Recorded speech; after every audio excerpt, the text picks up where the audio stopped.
horses are at the gate. And they're off. Welcome to Winning Ponies. With the weekend coming up, this is the spot to be for news, handicapping, and spotlights featuring the winners behind horse racing today.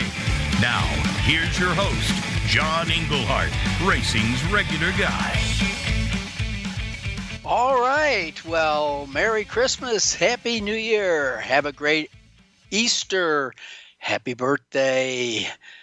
It is opening week at Saratoga, opening week at Del Mar, and the $1 Million Haskell with a slew of stakes races on Saturday. Hello, everyone. I'm John Englehart. Thanks so much for being with us here for another edition of Winning Ponies. Happy to have you. Let me kind of set the table for you here.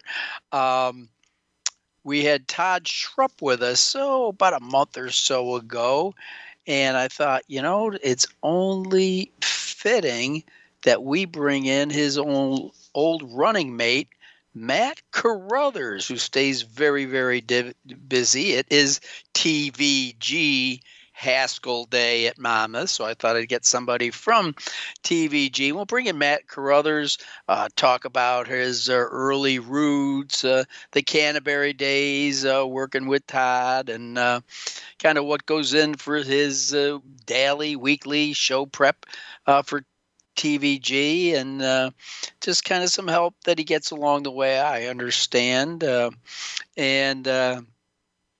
Now it looks like he has settled in the bed of the bluegrass. From Minnesota to California, he's now settled in beautiful Lexington, Kentucky. So Matt Carruthers from TVG will be our first guest.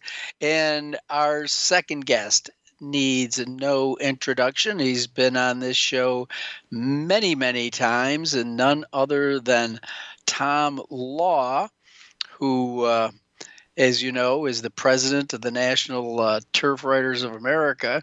But the important thing is that right now, Tom is the managing editor of the Saratoga Special. If you were never a special person before, you're a special person now, because you can get this in your mailbox every single day that they are publishing an edition of the special. Now, minimum twice a week. But as you see, as it builds a little bit towards the middle of the racing season, especially in early August when the Fasig-Tipton sales are up, there'll be many additional issues put out. But primarily Wednesdays and Saturdays will be your biggest issues. And of course, they've got everything from back scene stories to handicappers, and just a fantastic job done by Tom Law. And it's a three-way split for responsibility between he and the Clancy brothers, Sean Clancy and Joe Clancy. So in what has become a tradition here at Winning Ponies, we will ask Tom to step away from his duties at the Saratoga Special. I understand the old Gutenberg printers going right now. He's got an intern turning the crank and getting them out, getting them ready for delivery at all the old stewards and on the backstretch tomorrow.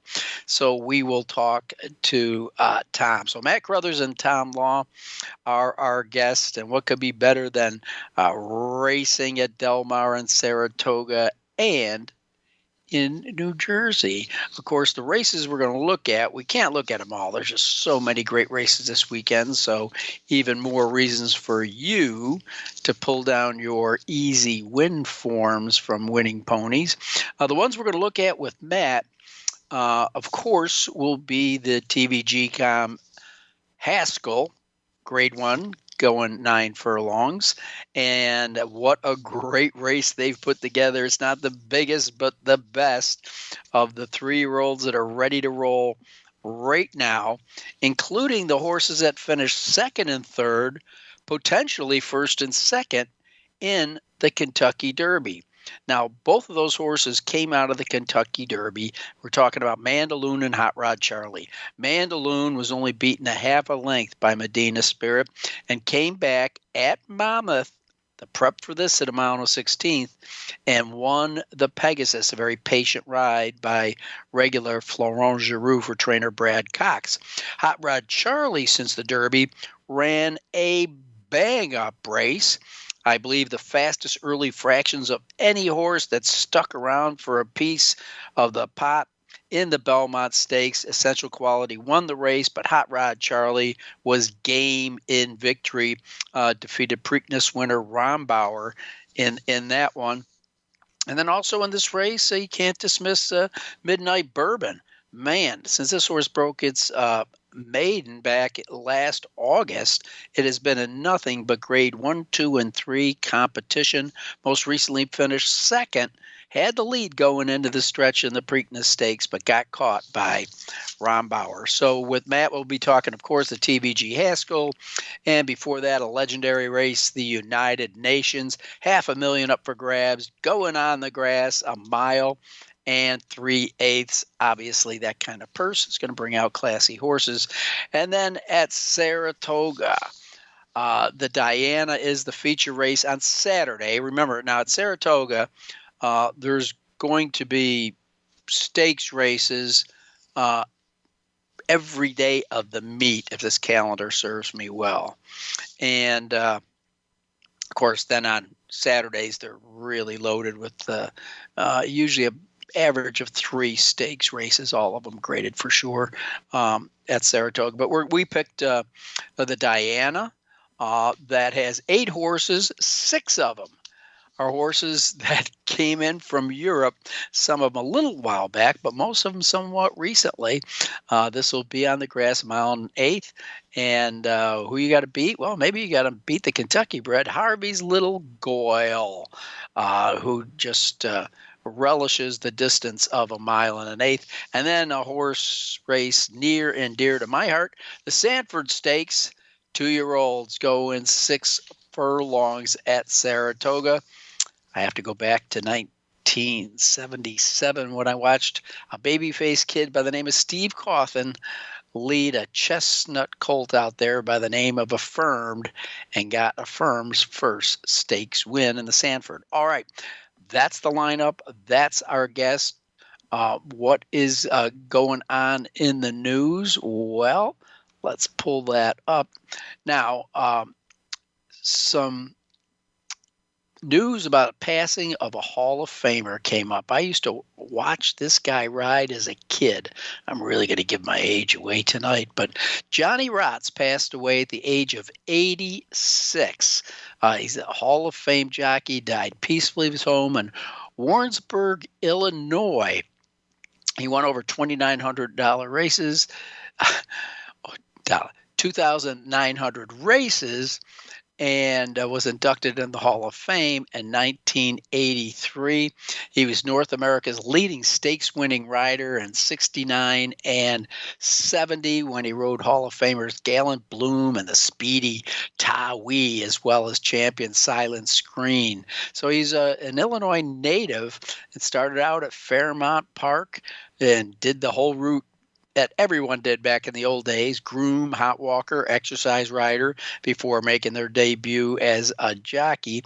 Rotz's nickname was Gentleman John. I just remember he was almost Braulio Baeza-like, the way he would just go into this stone face image. Once he was on horseback, there was no messing around. He was totally focused. Obviously, with the resume I just laid out there, pretty damn successful rider. Johnny Watts also was honored with the George Wolfe Memorial Award. And hard to believe he retired that year at the age of 39, which is considered a pretty young man in these days. So we will wish his family nothing but the best. But John was a hell of a rider while he was riding, for sure. Now, talking about the Haskell, Rombauer is going to skip the Haskell. We find out this week. Obviously, the fields have been drawn. And he looks like he's going to focus on the grade 2 Jim Dandy, according to John Fratkin, who is one of the partners in there.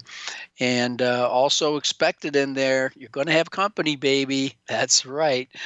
The Jim Dandy is also going to see Essential Quality. At least that is on his dance card right now. He's been working really good out at Santa Anita.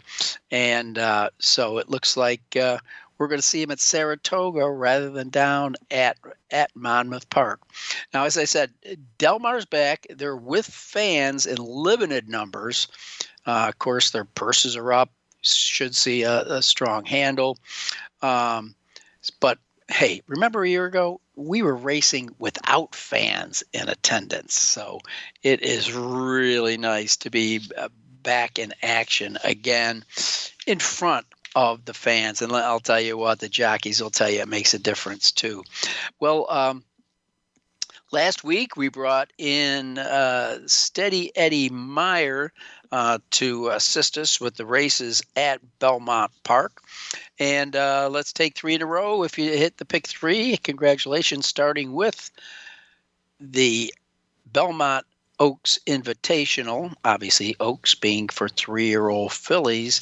And most impressively, my chalky pick was Santa Barbara. I mean, the class is unbelievable. This horse came into this race, had never raced in North America.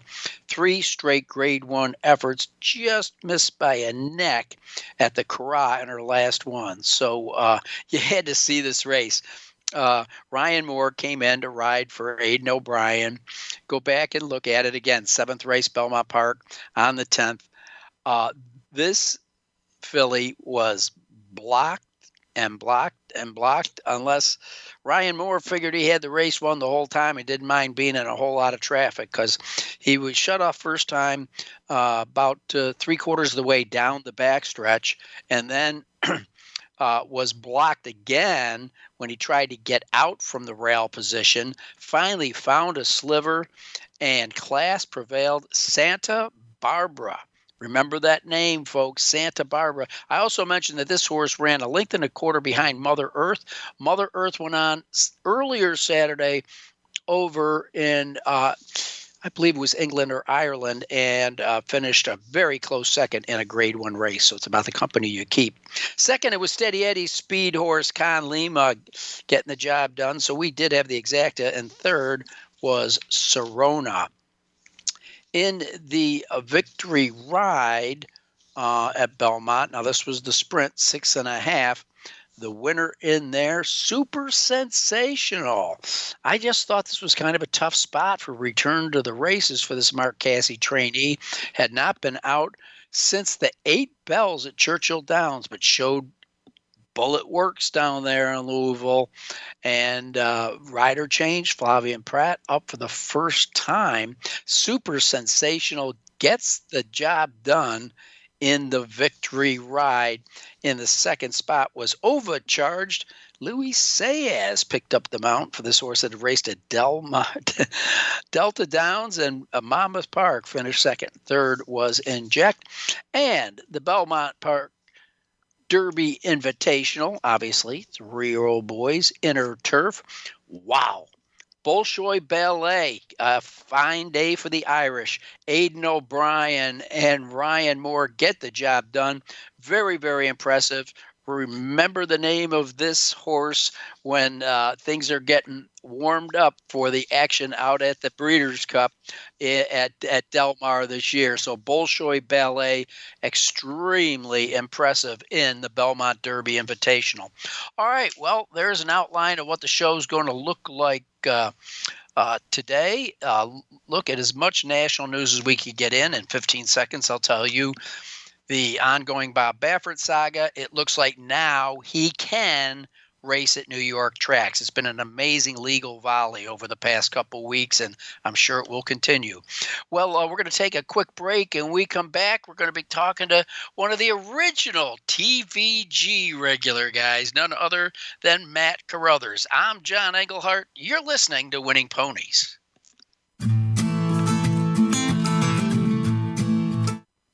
Streaming live, the leader in Internet talk radio, VoiceAmerica.com.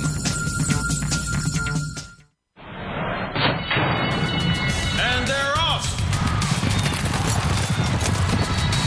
What? Can't make it to the track?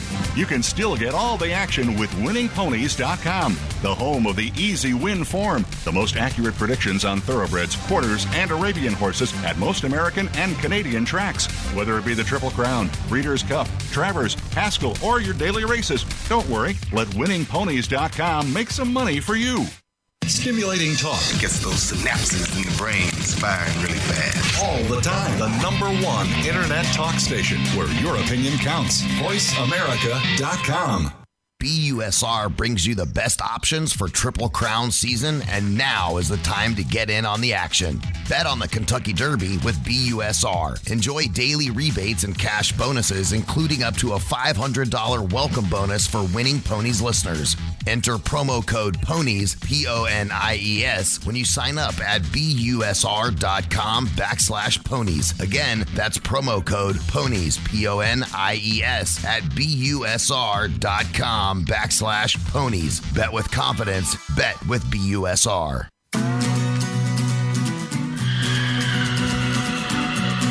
You're tuned in to Winning Ponies with your host, John Englehart, racing's regular guy.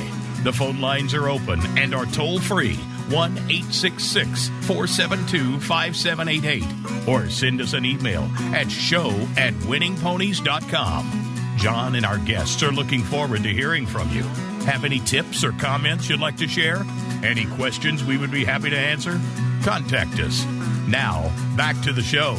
Winning Ponies with John Englehart. All right, as I let you know at the top of the show, Matt Carruthers is with us now. I remember many, many moons ago getting all excited there was going to be a network that was dedicated to horse racing. I'm like, wow, this is exciting, you know.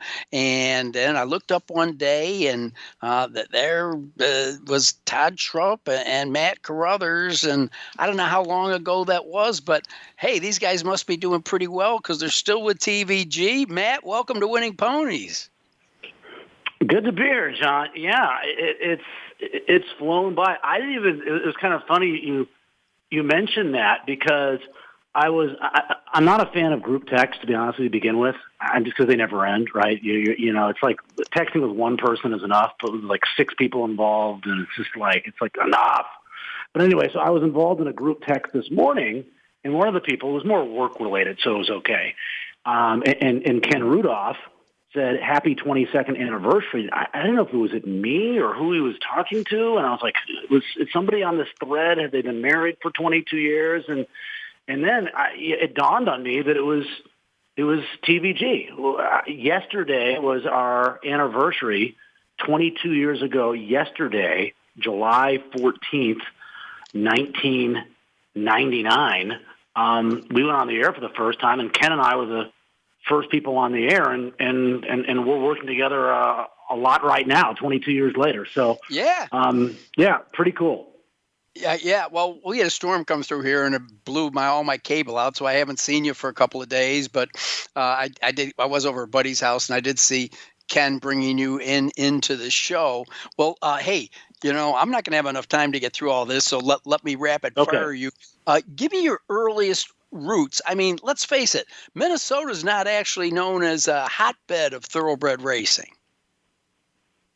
No, I mean, again, as I moved around. So we lived in LA a lot when I was a kid, and my dad's a horse player. I mean, he still is. He was he's a big horse player who was one of the bigger pick 6 players in Southern California, and he taught me how to read the form at a really young age. You know, his dad took him to the racetrack in New Orleans, the fairgrounds back in the day.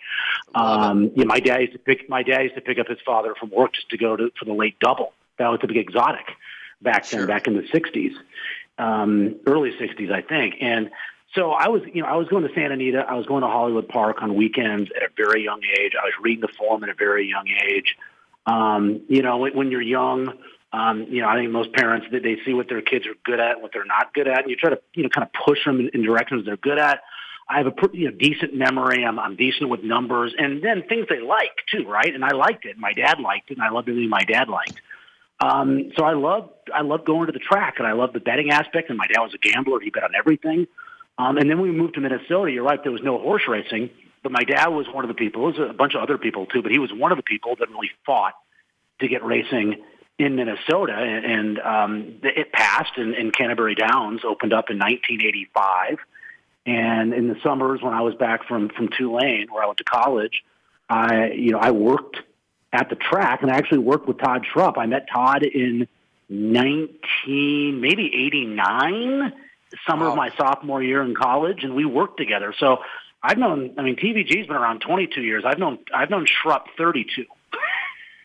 Wow, that's great. That's great. Well, and like I said, it's good to see you guys still standing, and there you are. I was trying to search out as much as I could about you on the internet. Now I'll leave the police record off, but I did think that the tribute you gave your father in one interview was very moving.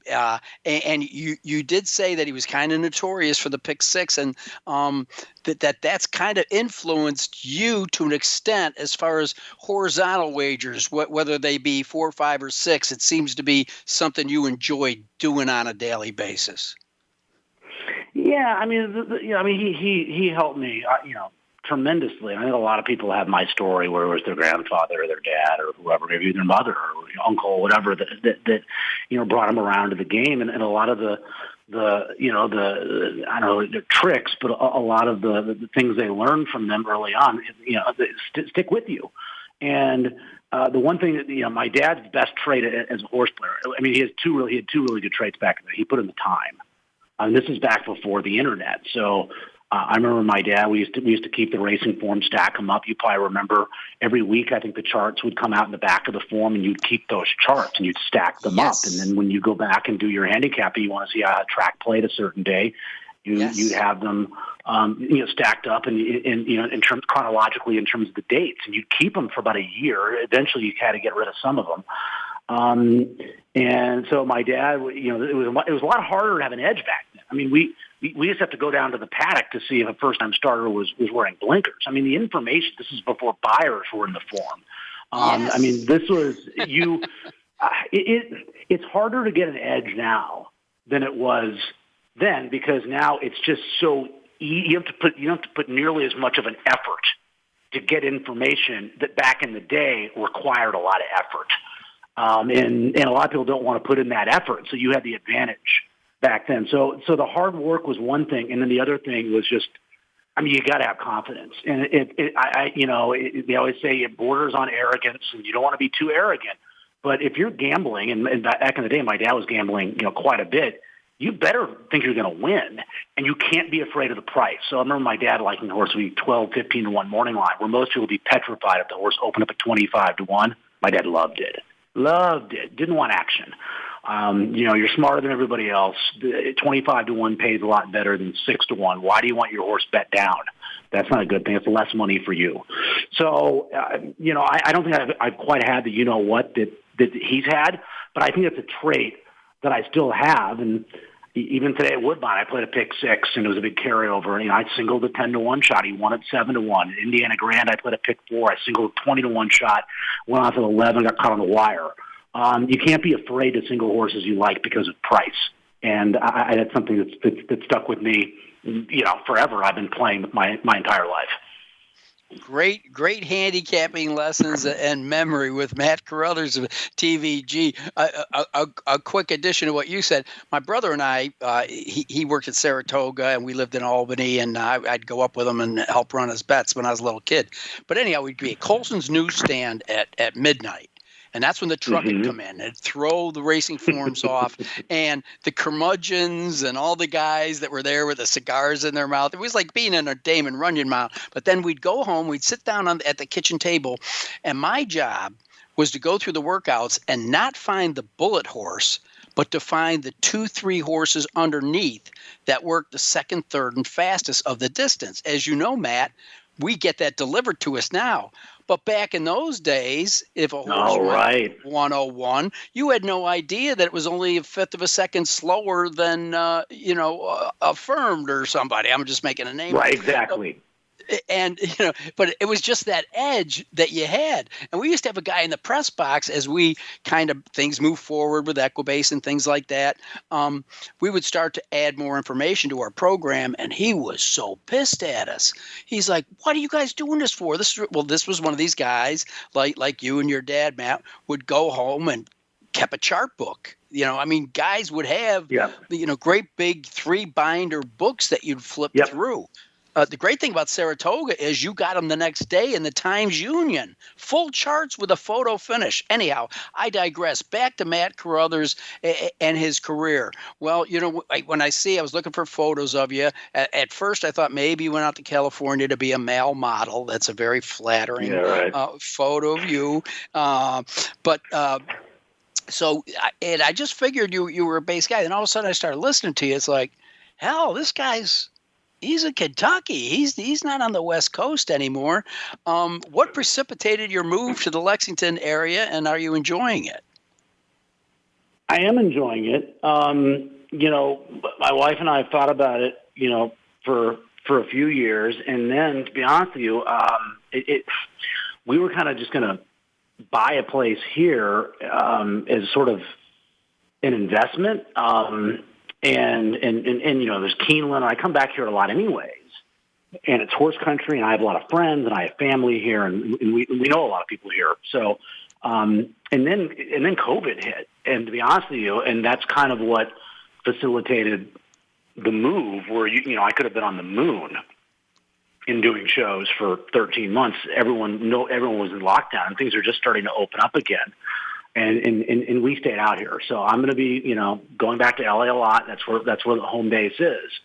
But yeah, we've been living out here, basically, about a year now. Obviously the pandemic hit, last March, and, we looked to buy a place. That would be a good investment, and thought we could live here and work at the same time. And it's kind of worked out well. So, big fan of the area, knew the area going in, and I'm somebody who, I went to college in New Orleans. I consider Minneapolis home. I was born in Boston. I spent a lot of time in LA. I worked at Monmouth. I worked in Jersey. I worked for New York OTB. So like a lot of people in this industry, and the only place in the country I haven't lived is the Pacific Northwest. I've lived everywhere else. So moving, something that, I can pretty much live anywhere. And I've been in LA for over 20 years, and it was kind of a nice change. Oh, absolutely. Well, I discussed this with Todd, and I want to give a tip of the cap to you too. During the COVID period, whatever the hell you want to call that year, I don't want to remember.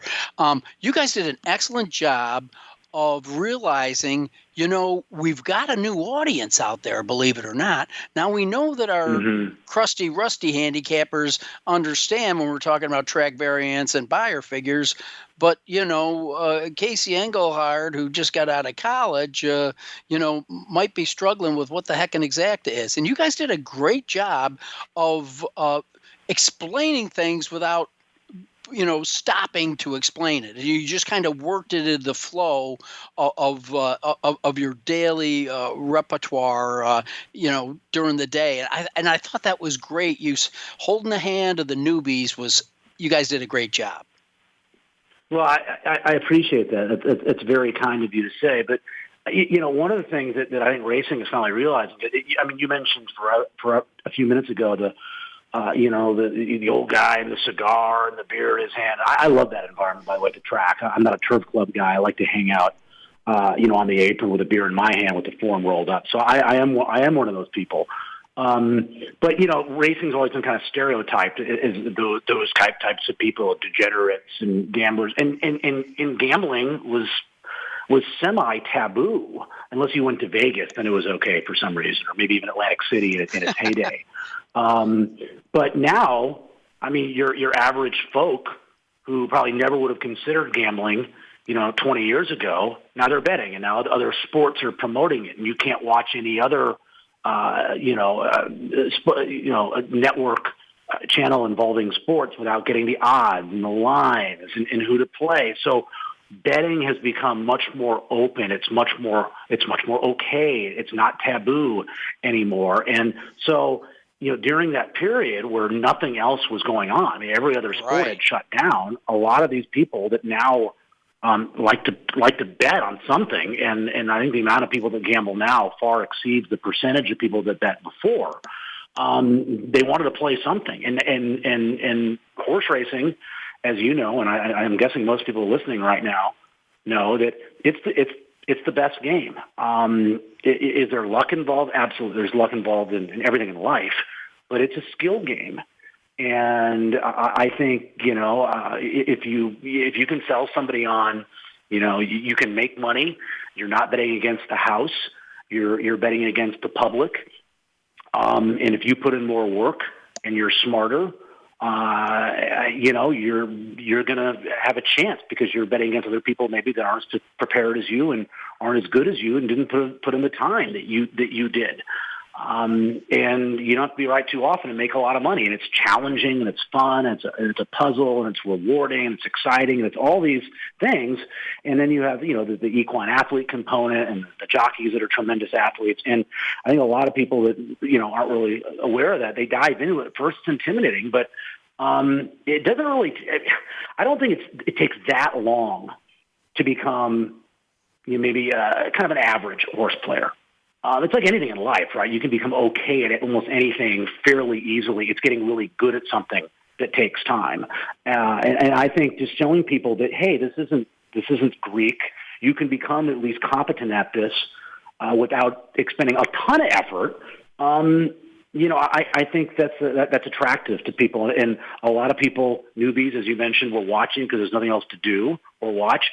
And then, being on a lot of the NBC affiliates throughout the country, whether it was NBC Philadelphia or Chicago or whatever, getting those types of audiences to be part of TVG was also extremely helpful in that.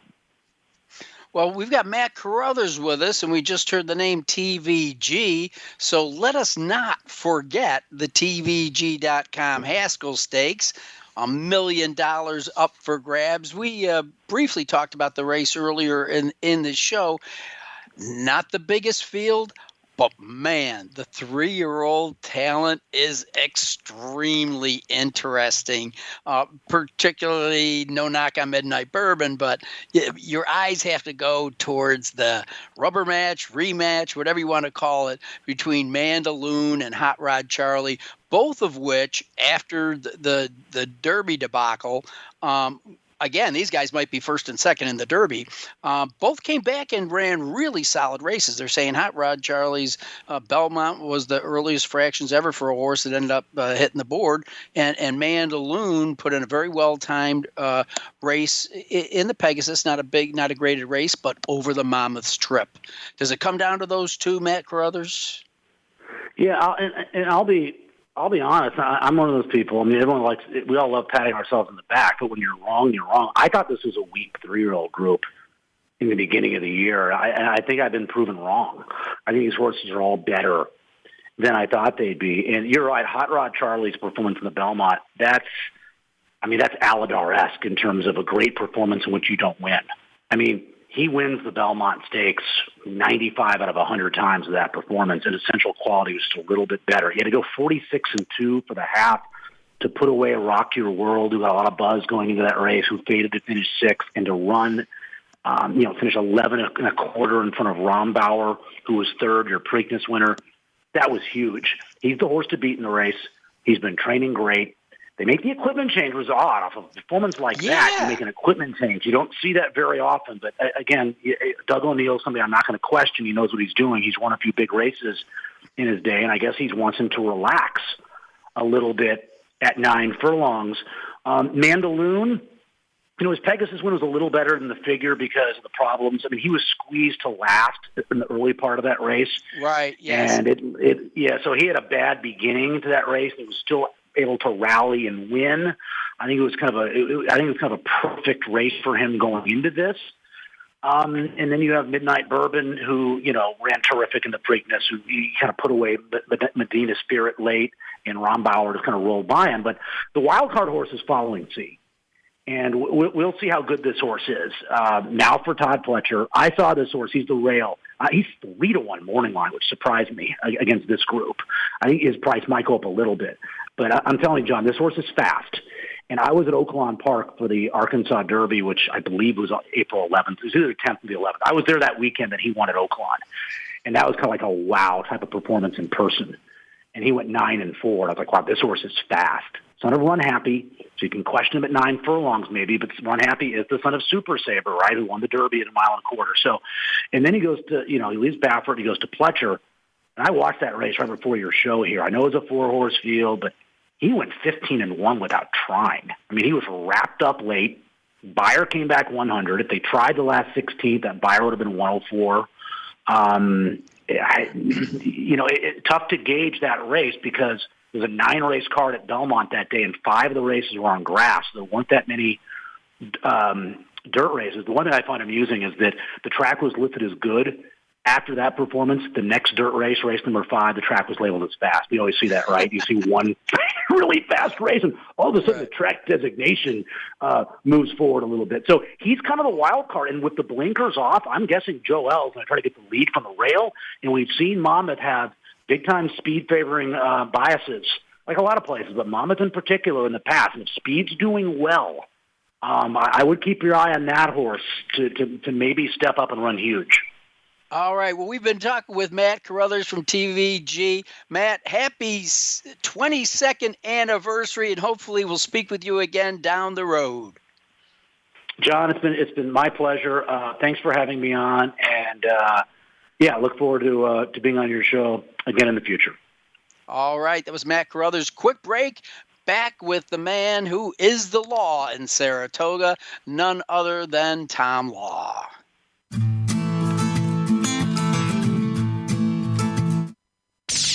The Internet's #1 talk station. #1 talk station. VoiceAmerica.com. And they're off. What? Can't make it to the track?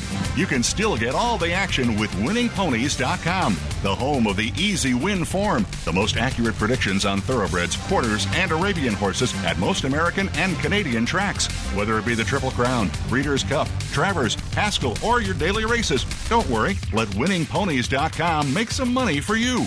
Follow the Voice America Variety channel on Twitter. Our hosts always have something to say, and we know that you do too. We tweet on today's hot topics, and you're welcome to follow us. Speak up and join in at Voice AM Variety. That's at Voice AM Variety. Streaming live.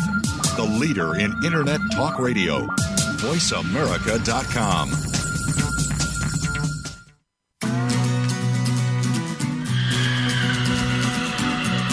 You're tuned in to Winning Ponies with your host, John Englehart, racing's regular guy. The phone lines are open and are toll-free, 1-866-472-5788. Or send us an email at show@winningponies.com. John and our guests are looking forward to hearing from you. Have any tips or comments you'd like to share? Any questions we would be happy to answer? Contact us. Now, back to the show. Winning Ponies with John Englehart. All right. Well, we were going to have Tom Law on in this section, but I got my Saratoga special in the mail today, and there's really nothing that I was in my computer that I needed to ask Tom about. Joe Clancy, that just go to page 3, folks, and it's everything you need to know about the Saratoga special on the outside rail. Don't worry, we'll be asking Tom. And there's a great calendar in there that will tell you all the days the editions are coming out, and at the same time what stakes races are being run on that date. This is handy dandy. It's being framed and put on my wall right now. Tom Law, catch your breath, baby. The day's over. How did it go? It was awesome today. You know, it was good to be back at the races with the crowd. You know, I was here last year for the pandemic Saratoga meet with no fans in attendance, and you know, it was jammed today. I mean, we were sitting in our office late morning early afternoon. Our office is right on East Avenue, right across from the Oklahoma track, next to Fasig-Tipton. And the cars were just like backed up, like in front of our little parking lot. And Sean, Joe, and I were all getting ready to kind of strategize to go out to get some lunch and get dressed to go up to the races. And we're like, man, am I going to be able to back out of here? It was like Traverse Day today. It felt like it, at least early on. The crowd was about just under 28,000, which was really strong, record for opening day. So it was great, great atmosphere, great energy over there. I mean, just great energy in town, for a month, I would say, and kind of building to today and probably building, throughout the meet. I think, as you always see, there's always a lot of anticipation for the beginning part of the meet. And then, you might get a little bit of a lull in the middle in July, kind of dog days of summer. And then you get to August and it's just the old traditional Saratoga dates, kind of those weekends in August that are just jammed with the Whitney and Alabama Traverse, so a great start to the meet. I think they had record handle today too, wow. which is great. They came off a year where they had really strong handle numbers last year with no on-track handle. So, there was demand out there. They had a good card of racing, good stakes today, and got a good couple days coming up as well. So, great start. One day down. We still got 39 to go, which is nice. Well, many, many moons ago, I used to actually put my fingers on a Saratoga special. But like I said at the top of the show, I had mine delivered to me today. Thanks a lot. You didn't even leave it in the bushes. You hit my computer right where you needed to. That's right. The virtual, I like to call it the paper hits the virtual newsstand at night. You don't even have to wait for the morning. You don't have to wait for the paper boy. You don't have to get any ink on your hands. And, it doesn't get wet in the rain. No creases on it, nothing. So it's, the digital was great. We had, we really ramped up our digital presence last year for obvious reasons. We didn't print the paper at all. First time in 20 years I didn't print the paper, and brought it back today, printed it today, but our digital impressions were really, really strong. We're really happy with them today, considering that, we print about 5,000 copies of the paper every day and have it all over town, backside, front side of the track, and also in the city at the hotels and coffee shops and stuff. But still people were reading it online. So I was hoping maybe that a lot of those people would continue to read that started to read last year, that maybe discovered us for the first time or reconnected with us and still reading online. I actually ran into Ron Anderson, the agent for John Velasquez and Joel Rosario this morning. I was trying to hand him a paper, and I was like, "Hey, Ron, you get today's paper?" He's like, "No, I already read it on my iPad last night." So it was cool, just like you. That's great. That's great. Well, by the way, I would be remiss not to talk about the Saratoga special without mentioning Sean Clancy and Joe Clancy, your one-third partners in crime. I know you brought on, we won't mention them all, but you brought on new staff members, including some photographers, but nobody's better than Todd Marks, man. That guy does. And now, what does the price of the Saratoga special cost me up at Saratoga? Oh, it's free. I so know you can that. You can get it for free. The print edition or the digital edition is available free download. You can even go back issues also for free. So, we're able to do that because of the great support from our advertisers, and, they support the work that we do, support racing, and really support our enthusiasm and also our, sort of our mission, sort of our unspoken mission of, kind of fostering young people and eager people that want to get involved in the thoroughbred industry with our internship program, which is, it's not clearly defined like some of the other top internship programs in racing, but has a great track record of producing people that have gone on to do really great things in the business and contribute in real positive ways. And we got a smaller than usual team this year, but we do have a team, which is great. We actually have a young lady from Middleburg, Virginia, a 17-year-old. She's got some family connections to the industry. She's helping us with some distribution and some and she's going to help us with some social media marketing. You know, the young people are great at that. All the way up to our man, Terry Hill, who's a writer for us, who came to us a couple of years ago. He's 76 years old now. And so he's obviously not somebody that's on the upper trajectory to getting involved in the industry, but he was somebody that was involved in media and in marketing and stuff, and reached out to us and said, I feel like your internship would just be the most awesome thing in the world. And I was like, let's just hire him and just have some fun with it. And he writes columns, and he kind of goes about town. He gets dressed up to go to the races and treats it real seriously. And, you know, he's a really good writer and enjoyable writer. Well, so we got the range. Yeah. Well, Tom, so I don't have to give you the bum's rush at the end of the show. Sure. I need you to explain to everybody, do they go to thisishorseracingspecial.com, or do they go to the Saratoga Special to get it every day? So you can go to the best place to get it is through our website, which is thisishorseracing.com. You go right to our website. There's a huge banner right on the top of the page, Saratoga Special. Click on it. Eclipse Thoroughbred Partners is a sponsor of our digital edition. The full PDF every day. And then there's also some spots on our site where you can join our mailing list. You know, in the contact section, on the About page, you can sign up for our simple form. You can join. You can get signed up to get the digital and receive it, you know, in your inbox every day. So we send out that email blast like after we finish the paper, and kind of goes live to we have to send it to the printer again, which is great. But yeah, thisishorseracing.com is the best place to get it. But we also push it out on our social channels, whether it's Twitter, Facebook, Instagram.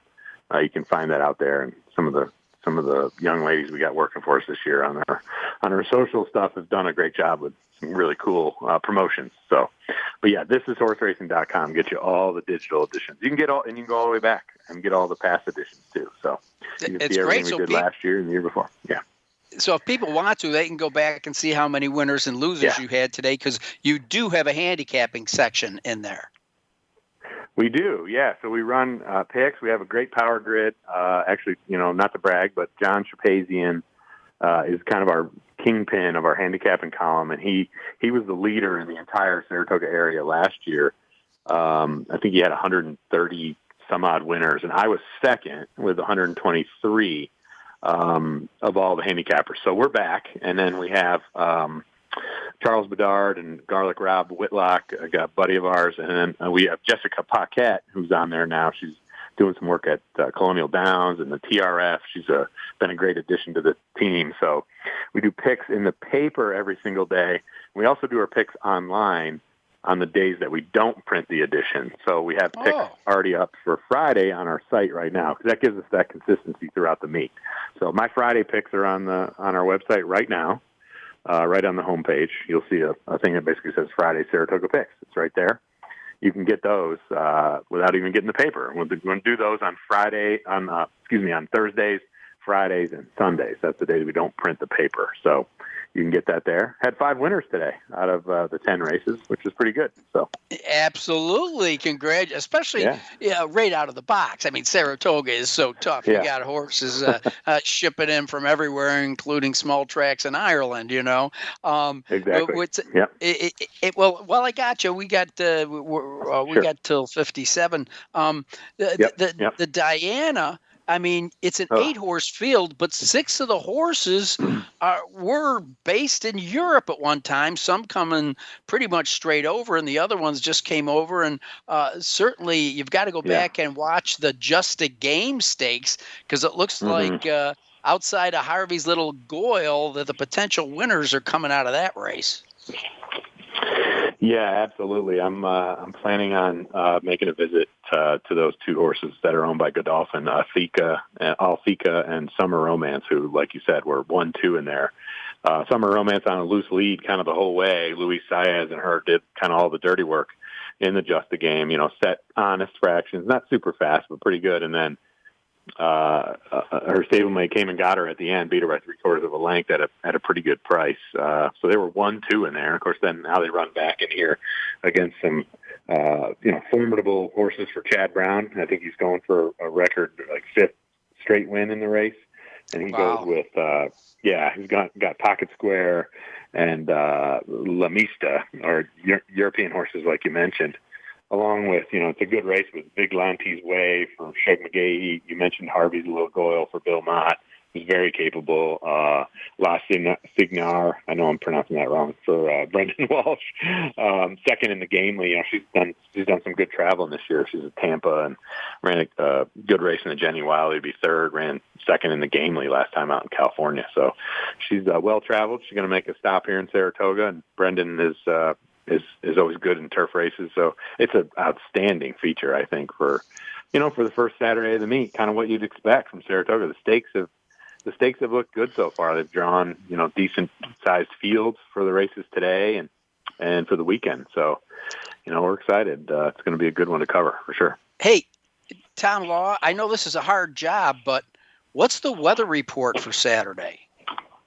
So the weather report earlier, it was looking like it was kind of going to be bad tomorrow. It's since turned pretty good for tomorrow, and I think Saturday was looking like maybe some chances of thunderstorms sometime during the day, which you get a lot in Saratoga. I mean, I think now they're calling for a 75% chance of it. So that's not great. It's been dry here the last 2 days. It's been kind of humid, so it had been very, very wet for maybe 3 weeks. I feel like we got a lot of rain. My yard is like a disaster. Everything leading up to the meet, I'm just focusing all my attention on the special. But I need to mow it desperately bad. So maybe tomorrow is the day to try to do that if I have a window of time. But, yeah, it's looking like rain Saturday and then sort of scattered thunderstorms through the weekend, like 40% on Sunday. So there's your Insta weather report from the Saratoga Special. Right. Yeah, a little bit harder than being the weatherman in, let's say, San Diego. But, exactly. Yeah. But Saratoga is just, so tricky with the weather. I think I wrote it in my story today. I said, the fans are back, the horses are back, a lot of the horsemen are back that weren't here last year. And, the sort of unpredictable weather is also back, which never really left. But we had a really dry meet last year, of course, no fans in attendance. But this year one day it was nice today, but in the lead up, it certainly has been very wet, maybe looking like a wet weekend. We'll find out. Well, earlier in the show, I try not to date myself. I think I was still in diapers, but I saw a baby-faced boy by the name of Steve Cawthon go out on the track in the Sanford Stakes aboard a lanky chestnut colt by the name of Affirmed. And Affirmed got his first stakes win in the Sanford Stakes. I got photos to prove it. And now, awesome. Today, something happened that was kind of rare. They popped this stat up on television that Wesley Ward was something like 0 for 32 in graded stakes races. And they're going to have to adjust that stat because Golden Pal looked like this could be some kind of super horse as far as sprinting on the grass. And Wesley Ward, I don't have the odds in front of me. I only got 2 minutes left time, but another big full field, going for the graded stakes in the Sanford, 6 furlongs. Ward's got headline report, a spectacular winner with Johnny V up at Keeneland. But certainly my eyes are also drawn to Wit and Candy Landing. Again, in such a brief amount of time. You got any inside information on this race? I like Wit. Todd, he was a horse that was no secret. Work report was really good. In the stable tour today, I talked to Todd and, kind of reading the tea leaves. He's not exactly the easiest guy to kind of read between the lines, but I know that they really like him. He drew the rail, but, that might not necessarily hurt him. Pretty birdie drew the rail today in the Schuylerville and won. But, Wesley's coming back from April, but I like Wit in there. All right. Well, you heard it from Tom Law, and you also heard how you get your daily Saratoga special. Man, there's nothing better than a cup of coffee and reading this on your screen. Go to one word, thisishorseracing.com. winningbponies.com. And Tom told you how easy it is to find. Hell, I found it, so it's got to be easy. Tom Law, enjoy yourself so much. I expect to cross paths up there. I'll meet you at the Man of War Fountain under the ancient elms at some time. Meanwhile, you and the Clancy brothers keep doing what you're doing. You put out a fantastic product. Thanks, my friend. It's been great, and we're looking forward to the rest of the meet. All right, that was Tom Law. Maybe we'll catch up with him in 6 weeks and see how everything panned out at Saratoga and for the Saratoga Special. Don't forget, our Easy Win forms are going to be helping you out both at Monmouth Park and Saratoga and Del Mar. You can't be every place at once, but we are with our Easy Win forms. I'm John Englehart. Thanks for listening. You're tuned to Winning Ponies.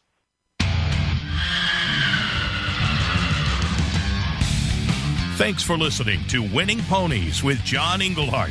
We hope the information from today's show will benefit you at the next post.